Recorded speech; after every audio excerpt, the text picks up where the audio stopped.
"What has she done?" I asked. It was Jill's turn to give a small laugh. "I'm not really sure, and neither is Edna. All the carers are saying is that Donna doesn't get along with her two younger brothers. The three of them were placed together." "That doesn't sound like much of a reason for moving her," I said. "Children are only moved from a foster home when it is absolutely essential and the placement has irretrievably broken down, for clearly it is very unsettling for a child to move home." "No, that's what I said, and Edna feels the same. Edna is on her way to visit the carers now and see what's going on. Hopefully she'll be able to smooth things over, but is it okay if I give her your number so that she can call you direct if she needs to?" "Yes, of course," I said. "I'll be in until lunchtime, and then I thought I would take Adrian and Paula to the park. I'll have my mobile with me, so give Edna both numbers. I assume that even if Donna has to be moved, there won't be a rush." "No, I shouldn't think so. And you're happy to take her, if necessary?" "Yes. How old is she?" 10, but I understand she is quite a big girl and looks and acts older than her years." "Okay, no problem. Hopefully Edna can sort it out if it's only sibling rivalry, and Donna won't have to move." "Yes," Jill agreed. "Thanks. Enjoy the rest of your day." "And you," she sighed. "At work?" I returned to the garden to finish hanging out the washing. Adrian and Paula were in the garden, playing in the toy sandpit. While Paula was happy to sit at the edge of the sandpit and make little animal sand shapes with the plastic moulds, Adrian was busy transporting the sand with aid of a large plastic digger to various places on the lawn.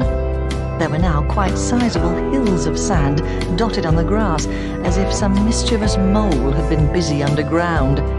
I knew that the sand, now mixed with grass, would not be welcomed back into the sandpit by Paula, who liked the sand, as she did most things, clean. "Try to keep the sand in the sandpit, good boy," I said to Adrian as I passed. "I'm building a motorway," he said. "I'm going to need cement and water to mix with the sand, and then it will set hard into concrete." "Oh, yes?"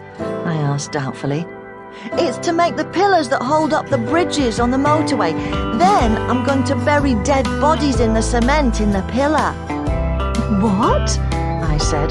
Paula looked up. "They hide dead bodies in the cement," Adrian confirmed. "Whoever told you that?" "Brad at school. He said the mafia murder people who owe them money and then put the dead bodies in the pillars on the motorway bridges. No one ever finds them." "Charming," I said. "Perhaps you could build a more traditional bridge without bodies, and preferably keeping the sand in the sandpit." "Look," he continued, unperturbed. "I've already buried one body." I paused from hanging up the washing as Adrian quickly demolished one of the molehills of sand with the digger to reveal a small doll caked in sand. "That's mine!" Paula squealed. "It's Topsy! You've taken her from my doll's house!" Her eyes immediately misted. "Adrian," I said, "did you ask Paula if you could borrow Topsy and bury her in sand?" "She's not hurt," he said, brushing off the sand. "And why is she such a baby?" "I'm not a baby," Paula wailed. "You're rotten!" Okay, I said. "Enough. Adrian, clean up Topsy and give her back to Paula. Please ask your sister next time before you take her things. If you want to bury something, why not use your model dinosaurs? Dinosaurs are used to being buried. They've been at it for millions of years." "Cool, yes, that's cool," Adrian said with renewed enthusiasm. "I'll dig in the garden for dinosaur fossils." On his hands and knees, he scooped Topsy up in the digger and deposited her in Paula's lap, and then headed for the freshly turned soil in a flower bed that I had recently weeded. I thought that if Edna couldn't smooth over the sibling rivalry between Donna and her younger brothers, and Donna did come to stay, she would be in very good company and would soon feel most at home.